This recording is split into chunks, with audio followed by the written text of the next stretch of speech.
Olá, sou a Fernanda Gonçalves, professora e advogada, e visando simplificar o direito penal militar e o direito processual penal militar, nesse vídeo eu quero abordar as espécies de flagrantes previstas no Código de Processo Penal Militar. Antes de abordarmos essas espécies propriamente dita, é melhor e mais didático que a gente localize o Instituto.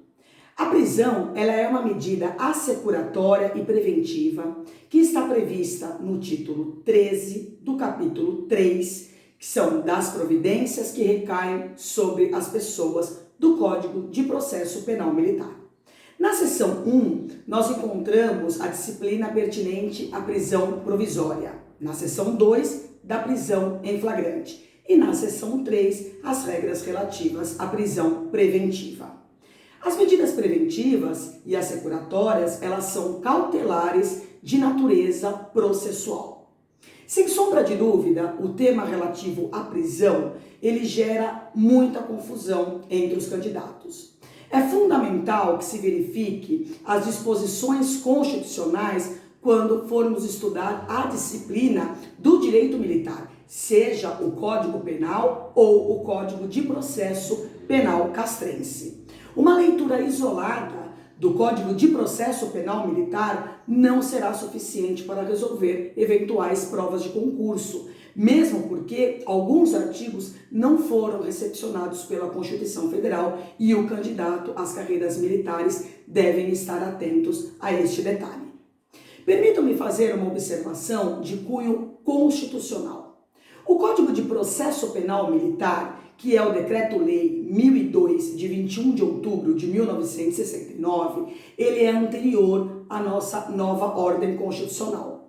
Motivo pelo qual não ocorre questões relativas a declarações de inconstitucionalidade, mas sim o fenômeno da recepção de suas normas. Quando uma nova ordem jurídica ela é inaugurada, todo o ordenamento jurídico anterior, ele se mantém intacto, ele se mantém rígido. O que se verifica neste caso é a recepção destas normas anteriores perante esta nova lei maior que está sendo inaugurada. Tecnicamente, nós não mencionamos a constitucionalidade ou a inconstitucionalidade das leis, mas sim o fenômeno da recepção dessas leis. Lembrando que não existe a questão da inconstitucionalidade superveniente. Cuidado que essa é uma questão bastante cobrada em concurso público. Concluindo essa questão, ou as normas elas foram recepcionadas e elas permanecem em vigor perante a nova ordem constitucional, ou elas não foram e sua aplicabilidade deve ser afastada. Lembrando que qualquer ilegalidade no que tange à prisão nos autoriza o manuseio do habeas corpus para fins de relaxamento. Nesse vídeo eu irei abordar especificamente as espécies de flagrante. Em outra oportunidade abordarei as prisões provisórias e preventivas na esfera castrense. A prisão em flagrante ela está prevista nos artigos 243 a 253 do Código de Processo Penal Militar e não é incompatível com o princípio constitucional de presunção de inocência. Mas sempre tem que se ter em vista a excepcionalidade da medida, bem como a sua provisoriedade e cautelaridade, motivo pelo qual os pressupostos das cautelares sempre devem estar presentes. O artigo 243 estabelece que qualquer pessoa do povo poderá e os militares deverão prender o desertor, o insubmisso ou quem quer que esteja em flagrante delito. Aqui nós temos a figura do flagrante facultativo e obrigatório, respectivamente. Com relação ao flagrante obrigatório, é um poder-dever conferido aos militares e guarda relação com as hipóteses previstas no artigo 244. O artigo 244, por sua vez, ele dispõe acerca das situações de flagrância, a saber, a linha 1, quando o agente estiver cometendo crime, aqui é a hipótese de flagrante próprio, a linha A, a linha B, quando acaba de cometer o crime, também é um flagrante próprio. A linha C, quando o agente é perseguido logo após o fato delituoso em situação que faça acreditar ser ele seu autor. Aqui nós temos a figura do flagrante impróprio ou quase flagrante. E a linha D, quando o agente é encontrado logo após com instrumentos, objeto, material e papéis que façam presumir a sua participação no efeito delituoso. Aqui nós temos a figura do flagrante presumido ou ficto. O Código de Processo Penal Militar, ele não indica qual é o lapso temporal contido na expressão logo após, mencionado nas alíneas C e D do artigo 244. A doutrina aponta que deve ser breve, aliado a outras circunstâncias de tempo e local que irão nortear a ação da autoridade, conduzindo desta forma a certeza de que a pessoa presa foi a autora do delito. Doutrinariamente, nós encontramos outras denominações de flagrantes, que vez ou outra é cobrada em concurso público. Nós temos o flagrante postergado. Essa espécie de flagrante está previsto expressamente na Lei 12.850 de 2013, que dispõe acerca das organizações criminosas. No artigo 8º é previsto como ação controlada, no capítulo relativo à investigação e dos meios de obtenção de prova.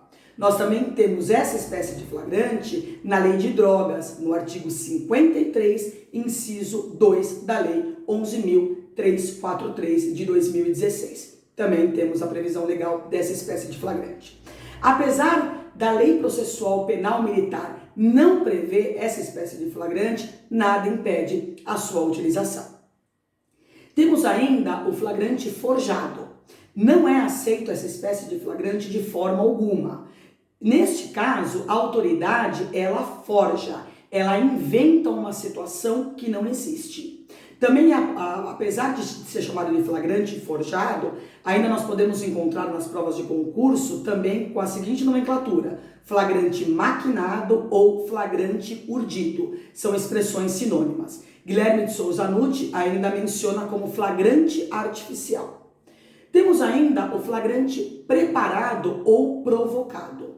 Essa espécie de flagrante, ela não se confunde com o flagrante forjado. O flagrante preparado ou provocado também é conhecido como delito putativo por obra do agente provocador. Nesse caso, a autoridade, ela atua de forma decisiva na vontade do agente. O autor é um mero protagonista de uma comédia dirigida pela autoridade. Dependendo do caso, nós teremos a configuração do crime impossível, seja pela ineficácia do meio ou pela impropriedade do objeto. Quando nós estudamos esta espécie de flagrante, ou preparado ou provocado, nós não podemos deixar de levar em conta algumas questões relativas aos crimes permanentes. Os crimes permanentes, nestes crimes, a consumação ela se protrai no tempo, autorizando desta forma a prisão em flagrante delito a qualquer momento. Explico, vou dar um exemplo que fica mais fácil para entender. Na questão de drogas, nós poderemos ter um flagrante preparado, mas que mesmo assim ele possa ser validado. Um exemplo, um militar passando por um usuário de drogas, ele entra em contato com o traficante e negocia que ele deseja comprar uma certa quantidade de entorpecente. A ação do traficante está sendo monitorada a todo o tempo pela polícia, motivo pelo qual o flagrante está sendo preparado. O traficante, quando ele chega ao local combinado, ele é preso em flagrante por este policial. Este flagrante, em decorrência da conduta trazer consigo a droga, ele é nulo, visto que ele foi preparado pela autoridade. Ocorre que o crime de tráfico de drogas, ele é um crime de conduta múltipla ou de conteúdo variado. O tipo penal, ele possui 18 núcleos, sendo que alguns deles são permanentes. Assim, é perfeitamente possível o agente ser preso em flagrante delito pelo núcleo guardar. Cuidado com essa situação. O flagrante pelo núcleo trazer consigo é nulo, mas guardar é validado. Tem que ficar bem atento a essa questão que é cobrada em concurso público. Nós temos ainda, finalmente, o flagrante esperado. Ele não se confunde com o flagrante preparado. Nessa espécie de flagrante, não há a atuação da autoridade. Ela somente espera o agente agir sem nenhuma interferência. A autoridade, ela posiciona-se na espreita, aguardando que o agente inicie a execução. Nesses casos, esse flagrante esperado, ele é perfeitamente válido. Desejo a todos bons estudos.